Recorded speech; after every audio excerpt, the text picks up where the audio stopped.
Mesdames et messieurs, chers téléspectateurs, bienvenue à votre émission H comme hémicycle. La tribune de la représentation nationale reçoit sur ce plateau Ibn Oumar Daoud, élu de la circonscription de Maou-Limien-Guelendin dans la province de Mayo-Kébi-Est, député de l'opposition démocratique du parti URD, Union pour le renouveau et la démocratie. Bonjour, député Ibni. Oui, vous êtes député de l'opposition, alors d'entrée de jeu, Ibn Oumar Daoud, est-ce que vous pouvez un peu nous parler de votre carrière politique, comment vous vous êtes retrouvé dans l'URD? En classe de 3e, et avec un peu le refrain du parti unique qui est l'UNIR, où la jeunesse était beaucoup mobilisée, et même en son temps, il faut dire que moi j'étais un peu critique, même à l'encontre du régime, mais je le manifestais sous forme de théâtre, etc., pour faire ma vision de critique. Et avec l'ère de la démocratie, qui est considérée comme une tribune où chacun doit s'exprimer comme il le veut, dès déjà d'entrer en jeu, moi j'avais une vision plus opposée au pouvoir, au régime qui venait de s'installer. Donc c'est comme ça que je suis rentré dans la formation l'URD. Déjà dès sa création le 20 mai 1992, très jeune, on m'a donné déjà le poste de secrétaire général chargé à l'organisation des jeunes. C'est comme ça que j'ai intégré cette formation politique. Donc voilà un peu, très tôt, je me trouvais déjà dans l'opposition. Mais à l'Assemblée, comment vous êtes trouvé? Bon, à l'Assemblée, ça c'est ma deuxième fois. Je suis déjà candidat aux élections législatives de 2002. Où j'avais battu d'abord le MPS en son temps, mais comme il n'y avait qu'un seul siège, multiple, la fraude était très grande, on m'a arraché le siège, mais en 2011, j'ai repris encore et j'ai gagné. C'est comme ça que je me Vous avez perdu, mais on vous a arraché le siège comment? On m'a arraché parce que les résultats étaient bien quand même connus, donc il faut le dire. Oui, il faut le dire. Alors, vous êtes aujourd'hui 5e vice-président de l'Assemblée nationale. Alors, dites-nous, député Ibni, quels sont les prérogatifs d'un vice-président à l'Assemblée nationale? Bien, à l'Assemblée nationale, le bureau est composé d'abord de 17 membres. Donc, vous avez le président de l'Assemblée, secondé de 6 vice-présidents, 2 questeurs, vous avez 8 secrétaires de séance. Mais le règlement intérieur de l'Assemblée ne définit pas de rôle à jouer clairement. C'est la préséance. Donc tout le pouvoir, selon le texte qu'on a, se consacrer entre les mains du président de l'Assemblée. C'est lui seul qui peut déléguer, n'est-ce pas, certains de ses pouvoirs à ses vices. Donc s'il a des tâches à vous, lui êtes d'accord, mais dans le cas contraire, vous restez dans le travail régalien de bureau qui est étude du dossier, ensuite voir un peu le calendrier de l'Assemblée, à inscrire les sujets à l'ordre du jour, etc. Donc voilà un peu le rôle que nous jouons, mais il n'y a pas de tâches spécifiques comme ça définies par le règlement intérieur. Vous avez presque les mêmes attributions, les mêmes prérogatives que le président de l'Assemblée nationale? Non, non, on n'a pas les mêmes prérogatives. On n'a pas les mêmes prérogatives, sauf que si le président n'est pas là, il délègue par une note, n'est-ce pas, ce pouvoir à ses vices. On n'a pas le même prérogatif. Vous êtes 5e et dans la gestion des débats, comment ça se confie les débats? Parce que là, vous avez un premier vice-président, un deuxième, un troisième, un quatrième jusqu'à 5e. Oui. Est-ce que vous vous sentez quand même proche du pouvoir? Là, il faut aussi se dire que certes, j'ai eu à diriger des séances, de diriger des séances, mais cela ne veut pas dire qu'on est déjà proche du pouvoir. Parce que l'Assemblée est dominée fortement par la majorité qui est la composante MPS. Donc tout compte fait et que le grand pouvoir est entre leurs mains, parce que imaginez-vous, il faut au moins 5-6 personnes s'absentent d'abord, que vous allez prendre la reine du perchoir. Donc imaginez les gymnastiques, c'est pas facile. Donc voilà un peu la situation, elle se fixe, c'est de la majorité à l'opposition. Oui, depuis que vous êtes 5e vice-président, vous avez eu à gérer combien de débats, être perché sur le perchoir? Bon, une dizaine. Est-ce que c'est des fois il y a certains projets de loi à qui on vous confie comme ça seulement, ou bien c'est par rapport... Bon, le sujet également, hein, quand c'est des sujets où ça a danger politique, là c'est très rare qu'on confie à un vice-président de l'opposition. Quand le sujet a des enjeux politiques, donc c'est le président de l'Assemblée lui-même, ou bien le deuxième vice qui est également de la majorité, c'est eux qui font tout pour diriger le débat. Mais si c'est des sujets d'ordre léger, de ratification, etc., tout ça, bon, c'est des sujets qui n'ont pas un enjeu politique, n'importe quel vice-président peut, n'est-ce pas, diriger ça. Et c'est défini dans le règlement intérieur Non, non, c'est pas défini, mais c'est la sensation politique, hein, c'est pas défini dans le règlement intérieur. Oui, au sein de votre bureau, il y a combien de députés, au fait, il y a combien, à partir du 1er jusqu'au 6e vice-président, n'est-ce pas? Vous êtes combien à être de l'opposition? Bon, pour le moment, nous sommes probablement trois de l'opposition. Lesquels? 3 de l'opposition. Il y a moi qui est de l'URD, 5e vice-président de l'opposition.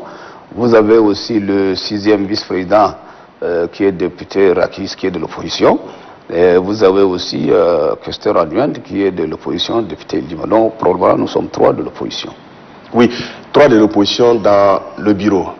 Quel est donc votre rapport avec vos collègues de la majorité? Parce que là, vous semblez déjà décrier certains débats à l'Assemblée. Bon, mais au niveau du bureau, il faut se dire que vous ne sentez pas le débat d'affront. Mais le travail parlementaire, ceux qui s'occupent du jeu politique, c'est les présidents des groupes parlementaires. C'est eux qui sont, n'est-ce pas, la machine pour mettre leurs troupes par rapport à leur vision. Donc au niveau du bureau, vous ne sentez pas cette division, opposition ou bien majorité. Sauf vos points seulement par rapport au sujet inscrit à l'ordre du jour. Mais le vrai débat, c'est les présidents des groupes parlementaires qui les animent. Oui, député Ibn Oumar Daoud, très critique dans les débats. Ouais. Pourquoi vous êtes si critique? Bon, mais imaginez, quand le pouvoir quand vous mettez sur place des principes, dès notre sortie de la conférence nationale en 1993, il était déjà question qu'on fait 2 mandats. Le président de la République doit faire 2 mandats. Mais une fois déjà que vous déblonnez, n'est-ce pas, ce principe que vous avez fixé, vous pensez que vous faites bien, mais vous traînez trop de casseroles. C'est ça que nous on est toujours regardants dans la gestion, c'est ça qui fait que nous sommes toujours critiques. Vos rapports avec vos collègues de l'opposition? Bon, au niveau de l'opposition, vous voyez, hein, les hommes politiques, hein, c'est des loups qui sont dans la même forêt, mais ils se bouffent les nez. Mais ça, c'est des tactiques politiques, chacun développe sa stratégie, hein, mais ce n'est pas de sujet de couac. Donc, au niveau de l'opposition, nous avons quand même un bon rapport, il faut le dire, un bon rapport. Mais l'opposition semble être fragilisée. Alors, quelle est votre opinion? Non, l'opposition n'est pas fragilisée comme vous le pensez. Hein. Aujourd'hui, il faut se dire honnêtement, le problème de l'opposition, ce n'est pas que l'opposition est fragilisée. Le système fait à tel enseigne que l'opposition n'a plus de moyens. Vous prenez par exemple la subvention. Au lieu que le gouvernement met à temps à la disposition des partis politiques pour leur permettre d'animer la vie politique, on retarde. Ça devient presque une réclamation. Hein? Donc le pouvoir, tenant déjà la bourse, fait à telle enseigne que vous attendez jusqu'au seuil d'abord d'un événement, on vous vient déposer certains pactoles, on vous demande d'aller, n'est-ce pas, animer la vie politique. Mais imaginez, on te donne 5 millions au moins de 3 mois, on te demande de déstructurer par exemple ton parti sur l'ensemble du territoire. Imaginez l'espace que vous devez faire. Donc, c'est ça qui fait que certains partis politiques pensent se rapprocher du pouvoir, n'est-ce pas, pour avoir certaines assises, tout simplement. Mais l'opposition en telle, dans ses objectifs, n'est pas fragilisée. Et vos rapports avec la majorité? Nos rapports avec la majorité sont ce qu'ils sont. Eux, ils peuvent jouer que dans leurs intérêts, mais si leur intérêt ne va pas, n'est-ce pas, dans le sens que nous voulons, nous allons rester, nous demeurons toujours critiques envers ça. Mais nos rapports existent toujours, ce qui est le rapport des hommes, c'est tout. Oui, député Ibn Oumar, selon la conception de l'homme de la rue, l'Assemblée nationale aujourd'hui est quelquefois considérée ici comme une caisse à résonance. Est-ce que vous partagez ce point de vue? Non, moi je pense que ce jugement, il ne faut pas le mener de la sorte. Certes, les gens le disent. Ce n'est pas du rôle des députés. Ce n'est pas du rôle de l'Assemblée nationale. C'est seul le pouvoir, c'est-à-dire le gouvernement, qui est tenu d'organiser les élections. Les députés aujourd'hui en exercice, ils ne sont que les conséquences d'une élection. Ça veut dire ou pas, vous allez à une élection, c'est le résultat qui produit le député. Mais si le gouvernement, les acteurs politiques, qui sont les partis politiques, ils n'organisent pas les élections, à quoi on peut amputer la responsabilité à une institution qui est le produit des effets entre le gouvernement et les partis politiques qui doivent s'entendre avec la CENI d'organiser une élection. Donc, ce n'est ni l'Assemblée qui organise les élections, ce n'est ni elle qui fixe le calendrier, n'est-ce pas, des élections. D'aucuns disent que l'Assemblée est illégale. Non. L'Assemblée n'est pas illégale. Illégale en manière. C'est un texte constitutionnel qui était refusé. Dans ce texte-là, dit que la présente législature prend fin dès la mise en place d'une nouvelle assemblée élue. Donc, du moment où le pouvoir n'arrive pas à organiser les élections, l'assemblée, elle est légale. Mais maintenant, si on veut parler de la légitimité, ça c'est un autre débat. Oui, parce que être légitime, légal, c'est deux choses différentes. Lesquelles? Légitime, c'est parce que nous, on avait eu le pouvoir du peuple. Le pouvoir nous a mandaté, nous a donné un mandat de 4 ans. Nous devons retourner vers le peuple, lui demander encore, est-ce que vous pouvez nous confier encore ce mandat? Mais si... La légitimité. Voilà, c'est ça la légitimité. Mais du moment où nous avons débordé, c'est ça qui fait un peu de mitige sur la légitimité des députés. Mais sinon, l'Assemblée est légale. L'égalité maintenant? L'égalité, c'est parce qu'il faut un texte. Donc, le texte qui, n'est-ce pas, garantit la longévité de cette Assemblée, c'est un texte constitutionnel. Député Ibn Oumar Daoud, vous êtes initiateur de la résolution portant élévation du président de la République à la dignité de maréchal. Vous êtes aussi député de l'opposition. Oui. Pourquoi? Bien. Merci pour avoir posé cette question. Parce que il faut rendre justice. Quand moi j'ai initié cette résolution, c'est partant d'un constat. Nous avons été victimes de l'attaque de secte Boko Haram. Le président de la République, nous avons beaucoup perdu, peu à l'Iram, nos frères qui sont tombés. Le chef de l'État a pris l'initiative lui-même, avec tout le risque, aller sur le terrain, réorganiser la troupe et à lancer ce qu'on appelle cette guerre qui n'est pas une guerre conventionnelle. Quand vous faites la guerre à des terroristes, ce n'est pas une guerre conventionnelle. Les risques dans les guerres non conventionnelles sont très grands. Le chef de l'État s'engage dans une guerre non conventionnelle contre le secte Boko Haram, lui-même sur le terrain. Compte tenu, pour celui qui connaît le lac, c'est un terrain un peu difficile. Le chef de l'État a pris l'initiative de rester là-bas 17 jours. Il a d'abord mis ses hommes en secteur. Il a fait une carte. Il a mis secteur 0, secteur 2, secteur 1, secteur 2, secteur 3, secteur 4. Et à la tête de chaque secteur, il a affecté des généraux qui doivent suivre les opérations. Et lui-même se trouvait dans le secteur 0. Après avoir neutralisé les ouailles de Boko Haram, il est revenu ici. Après le Ramadan, il est encore reparti sur le terrain. Mais au finish, quand notre territoire était déjà libéré sur l'emprise de ceux de Boko Haram, il a pris un décret pour élever à un cran tous ceux qui ont participé aux opérations. Il a été même recommandé que tous les militaires doivent bénéficier d'un cran pour service rendu à la nation. Et il nous a été recommandé de faire une stèle mémoriale à la mémoire des hommes tombés sur le terrain. C'est ce que nous sommes en train d'initier le texte, qui prendra en compte les orphelins, les veuves, les handicapés à vie, ceux qui sont tombés sur le terrain. Leurs progénitures seront pris en charge jusqu'à la majorité. Le chef de l'État ne s'est pas arrêté à ce niveau. Il est encore allé décorer, n'est-ce pas, les militaires. C'est ce qui m'a amené à poser la question au ministre de la Défense, qui était allé à l'Assemblée pour défendre un autre projet, qui est le projet de la construction de la stèle mémoriale.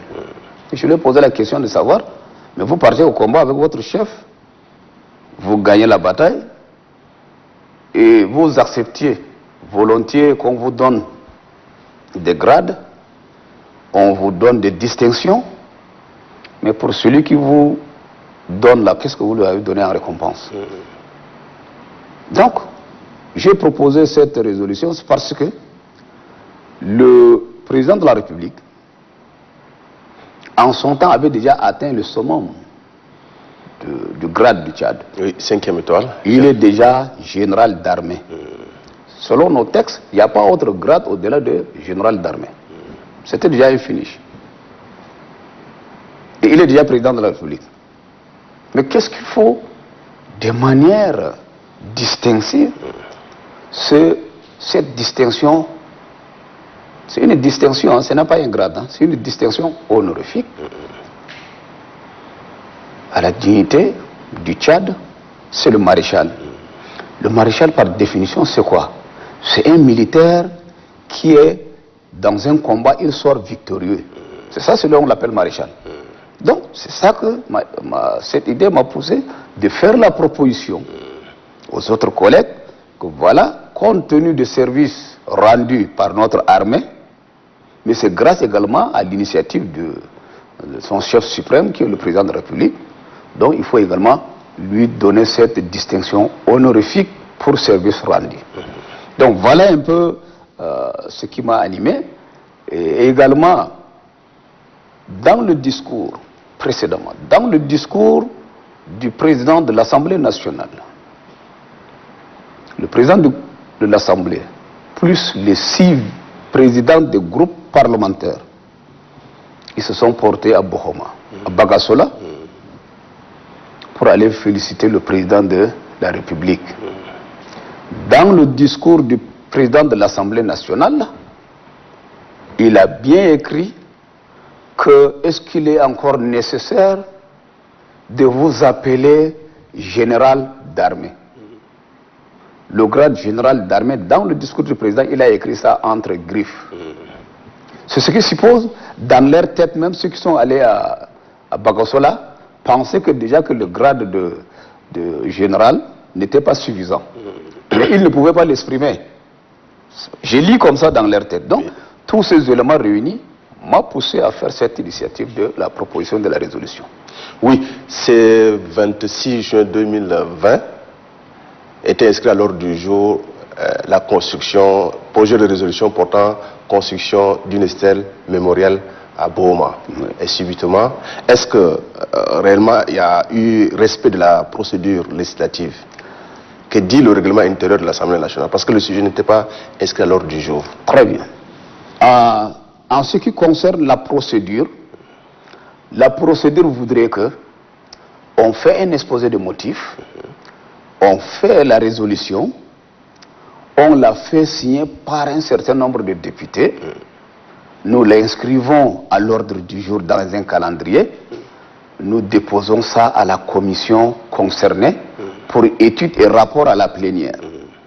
Le rapport devait être à l'Assemblée 72 heures avant le débat, et c'est en ce moment que le débat s'ouvre sur le sujet. Ça, c'est une des dispositions du règlement intérieur. Le règlement intérieur dit également qu'un député, séance tenante, peut, pour des convenances personnelles, appeler la plénière et à exposer un problème. Donc c'est cette disposition du règlement intérieur qui m'a permis de demander au président de l'Assemblée nationale de me donner la parole à la fin du débat pour me permettre de poser le problème. Mais quand j'ai posé le problème, séance tenante, seul est habilité à ajourner la question ou la programmer, c'était la plénière. C'est comme ça que le président de l'Assemblée nationale a mis la proposition du débat au vote. C'est ça la procédure normale.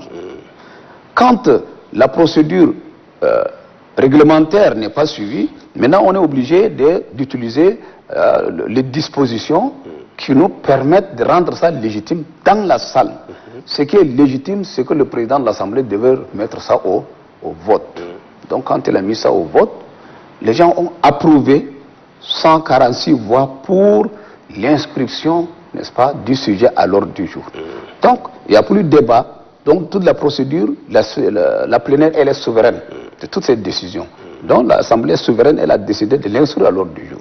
Mais la procédure a été diversement appréciée par certains de vos collègues. Mais tout à fait normal, c'est leur vision.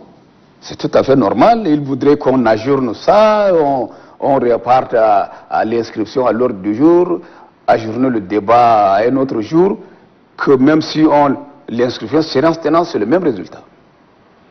Est-ce qu'ils n'avaient pas pensé à Anguille sous roche? Il n'y a rien. À mon avis, il n'y a rien. Oui, vous êtes député de l'opposition. Est-ce que vous connaissez personnellement le président de la République pour avoir initié cette proposition de résolution? Moi, je ne connais pas le président de la République. Hein. Il y a beaucoup de journalistes qui m'ont posé la question. Est-ce que vous connaissez le président de la République? Moi, je ne connais pas le président de la République. Connaître quelqu'un, c'est être à côté de lui, travailler avec lui, connaître ses méthodes, etc. Rien ne nous lie. Je ne connais pas le président de la République. Je le connais comme tout Tchadien. Quand vous voyez le président de la République à la télé, vous connaissez quand même que c'est le président de la République. Moi, je le connais au même point que vous. Je n'ai pas de rapport avec le président de la République. Vous avez eu des promesses, semblerait? Rien. On ne se connaît pas. Moi, j'ai exprimé cette résolution selon mes consentiments et mes esprits. Ce n'est que justice. Pas de promesses. Oui, député de l'opposition, vous soutenez, vous êtes critique dans les débats. Aujourd'hui, vous soutenez les efforts consentis par le président de la République en faveur de la paix. Est-ce que vous ne sembleriez pas basculer un peu dans la majorité? Je ne soutiens pas. Ce n'est pas le vocabulaire qui m'intéresse. Je ne soutiens pas. Moi, je ne fais que justice. Quand vous partagez les choses, il faut tenir compte de celui qui partage. Si vous donnez, il faut aussi tenir compte de celui qui donne. Moi, je ne fais que justice. Si les autres doivent bénéficier d'un cran par rapport à cette guerre contre Boko Haram, le chef de l'État aussi doit en bénéficier. Je ne soutiens rien. Je ne soutiens rien, mais pour moi, je n'ai rendu que justice. Je ne bascule pas aussi dans l'opposition. Ce n'est pas parce que je fais une proposition d'une distinction honorifique au président de la République que je bascule dans son camp. Non, ce n'est pas le débat. Un homme politique ne s'attaque pas à un individu. Le président de la République, d'abord, c'est un individu. Cette distinction, d'abord, c'est pour lui, c'est un individu. Député Ibni, comment cette proposition a-t-elle été appréciée par vos collègues après le vote du projet de résolution? Bien, il faut se dire que avant que le projet passe au vote, les gens ont cru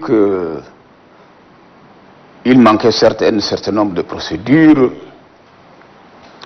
Beaucoup n'ont pas pu comprendre l'intérêt que nous portons à cette résolution. Mais après le vote, la preuve en est que même si au début il y avait des débats contradictoires, mais arrivé au moment du vote, tous les députés présents dans la salle, majorité, les alliés, opposition, les non-inscrits, tous ça ont voté pour. C'est ça la finalité. Tous ceux, cohorte de de couleur politique ont voté pour la résolution. Donc, ce qui prouve, même si au début, elle est divergemment interprétée, mais vers la fin, tout le monde se voit comme ça satisfait de l'aboutissement de la résolution. Oui, le 60e anniversaire de l'accession du Tchad à la souveraineté internationale a été marqué par l'élévation du président de la République à la dignité de maréchal. Alors, quel caractère historique donnez-vous à cet événement? C'est le 11 août qu'on a habituellement tendance à décorer, n'est-ce pas, des personnalités. C'est le 11 août qu'on décore les personnalités. Et celle-là également, c'est presque une distinction, c'est une décoration. Il fallait la faire au même moment. Mais seulement de manière distincte, celle du président à part, parce qu'elle prend un peu de forme législative, parlementaire. Nous l'avons voulu que ce soit à notre sein, mais les autres cérémonies continuaient officiellement à la place de la nation. Voilà un peu l'esprit qui nous a guidés à réunir ensemble, parce que c'est des événements similaires et ils ont les mêmes significations. Honorable Monsieur le député, nous tenons vivement à vous remercier d'avoir promptement répondu à notre invitation. Nous espérons vous revoir encore sur ce plateau. Merci beaucoup, je serai toujours disponible. Merci. Chers téléspectateurs, ainsi prend fin notre rendez-vous de ce soir. Nous venons de recevoir sur ce plateau député Ibni Oumar Daoud, élu de la circonscription de Maouligné, dans le Guelendin, dans la province du Maïkébi-Est, député de l'opposition démocratique du parti URD, Union pour le renouveau et la démocratie.